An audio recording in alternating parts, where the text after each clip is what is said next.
Belum lama berstatus duda, Na Dae-hoon sudah dilirik Fujian. Kehadiran Dae-hoon ke kediaman Fuji membuatnya terkesima. Kehadiran Dae-hoon itu benar-benar menghipnotis Fuji. Putri bungsu Haji Faisal itu sama sekali tak berkedip ketika opa Korea itu mengajaknya untuk kolaps. Lantas benarkah usai bolak-balik disakiti pria lajang, Fuji kepincut duda anak 3. Bercerai dari Julia Prastini seperti membuat Dae-hoon terlepas dari beban. Wajahnya yang sempat datar tanpa ekspresi saat menghadapi perceraian karena diselingkuhi wanita yang karib disapa Jule, kini begitu lepas ketika bersama Fuji. Meski baru pertama kali bertemu, namun Fuji dan Dae-hoon seperti memiliki chemistry. Bahkan gombalan Fuji saat collab membuat Dae-hoon salah tingkah. Wajah Dae-hoon memerah dan akhirnya keduanya pun saling lempar gombalan yang bikin suasana jadi riuh. Lantas benarkah Fuji benar-benar terkesima dengan Dae-hoon sejak pandangan pertama? Lantas bagaimana dengan Dae-hoon? Benarkah Dae-hoon sudah mulai move on dan siap membuka hati untuk wanita baru? Saya berharap terbaik sih, mohon doanya aja. Wanita mana yang tak suka dengan sosok Dae-hoon? Selain tampan, ia juga begitu telaten saat mengasuh ketiga anaknya yang masih kecil-kecil. Bahkan Fuji juga dikenal telaten merawat Galaskai keponakannya dan menyukai anak kecil.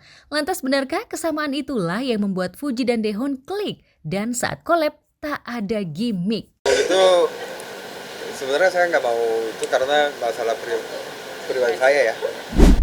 Aktris sekaligus penyanyi Aura Kasih Selasa siang kemarin mendadak mendatangi Pengadilan Agama Jakarta Selatan. Kedatangannya sontak membuat pengunjung terkejut karena diketahui Aura sudah lama bercerai dari Erik Amaral. Namun hari itu rupanya Aura menjalani sidang hak perwalian anaknya Arabella yang merupakan anak hasil pernikahannya dengan Erik.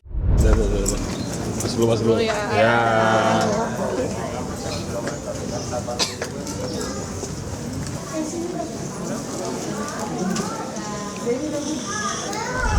Usai menjalani sidang, Aura pun menjelaskan bahwa meski mendapatkan hak asuh penuh atas putrinya, namun ia masih perlu ketetapan hukum agar memudahkannya mengurus administrasi dan segala dokumen seperti paspor, visa, ataupun keperluan sekolah bagi putrinya. Nah, karena kan udah mulai ini nih, kita lagi sering pergi-pergi liburan gitu kan, kayak harus ke Eropa kemana kan memang harus ada berkas berkas untuk perwaliannya. Jadi nggak perlu urusnya nggak ribet kiri kanan gitu kalau udah punya berkas si hak perwaliannya. Pada kesempatan itu juga terungkap jika selama ini Aura tak pernah mendapat nafkah anak dari mantan suaminya Erik. Meski begitu, ia tak pernah mempersoalkan hal itu karena sejak memutuskan bercerai tahun 2021 silam, Aura sudah menyiapkan mental menjadi single mom bagi putri semata wayangnya. Ia pun mengaku tak lagi berkomunikasi dengan Erik. Seperti apa ya, gampang-gampang susah sih mas, tapi kan tetap harus dijalanin. Ya, aku dari dia umur 8 bulan udah sendiri ya, jadi ya nggak terlalu susah untuk jalaninnya. Jadi itu gampang-gampang susah aja. So far alhamdulillah ya baik, udah 6 tahun, udah masuk SD, lagi senang di musik gitu, painting gitu. Lebih ke kita gali skillnya dulu, soft skillnya. Saya udah nggak ngobrol kalau saya. Pemirsa, nasib kurang beruntung masih tidak berpihak pada Nikita Mirzani. Majelis Hakim Pengadilan Tinggi Jakarta memutuskan memperberat hukuman terdakwa Nikita Mirzani dalam sidang putusan banding yang digelar Selasa kemarin.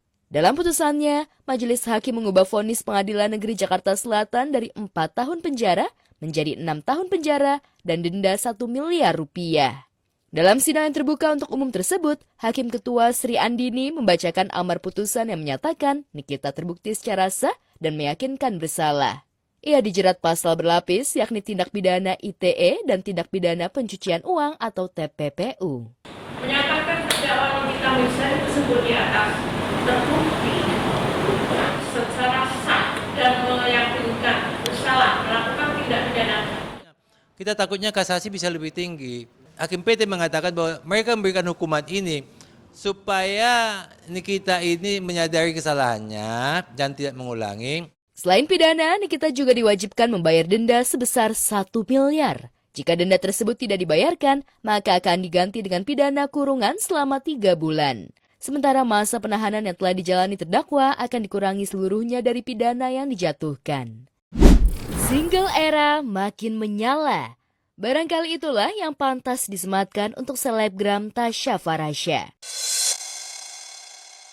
Setelah resmi bercerai dengan Ahmad Assegaf pada 12 November kemarin, tak sedikit pun Tasya terlihat murung atau galau meski sang mantan sempat ajukan banding yang kemudian dicabut kembali. Aku selalu ceria loh, apalagi kalau acara Jakarta X Beauty aku pasti ceria karena ini ketemu teman-teman online di sini dan visit ke booth yang brand-brand yang emang aku suka. Alhamdulillah lega, akhirnya udah final, udah selesai semua dan hubungan antara aku sama dia yang penting anak-anak nggak menjadi terkena imbasnya, kita tetap jaga hubungan yang baik dan anak-anak tetap bisa bertemu dengan ayahnya.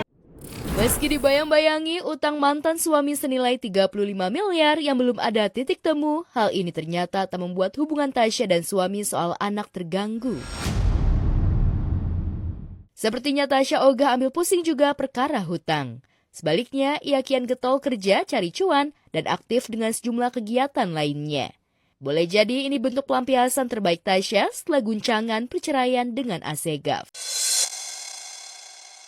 Melakukan aktivitas seperti biasa aja, kerja, padel, main sama anak-anak, spend time sama anak-anak, terus liburan sama tim sambil kerja gitu. Ya paling gitu-gitu aja sih. Doain ya.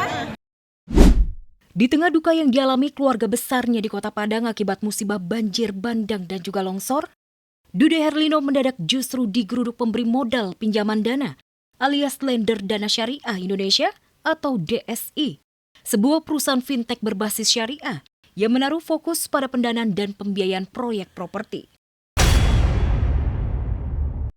Rupanya aksi ini dipicu lantaran DSI tidak bisa memenuhi kewajibannya untuk membayar tunggakannya kepada belasan ribu pemberi modal. Dude yang kebetulan sempat menjadi brand ambassador itu pun akhirnya kena imbas kemarahan sekaligus kegelisahan para nasabah. Walaupun udah nggak jadi brand ambassador pun, tetap sampai hari ini saya masih menerima DM dan saya jawab. Di sini niat saya untuk membantu, ikut menyuarakan dan mengawal ini buat saya harus saya lakukan. Bicara kesedihan atau kegaduhan di para lender itu sudah tidak bisa dibayangkan lah. Mereka juga tidak bisa apa-apa, hanya mengandalkan komunikasi dengan paguyuban. Karena kalau komunikasi langsung dengan DSI, itu tadi jawabannya selalu template di CSO. Paguyuban ini sangat terbatas dalam sumber daya di mana melakukan langkah hukum itu. Jadi kita akan melakukan langkah hukum yang benar-benar presisi dan efisien. Apabila memang kondisi mengharuskan kita melakukan langkah hukum yang bersifat litigasi, kita akan menempuh ke sana.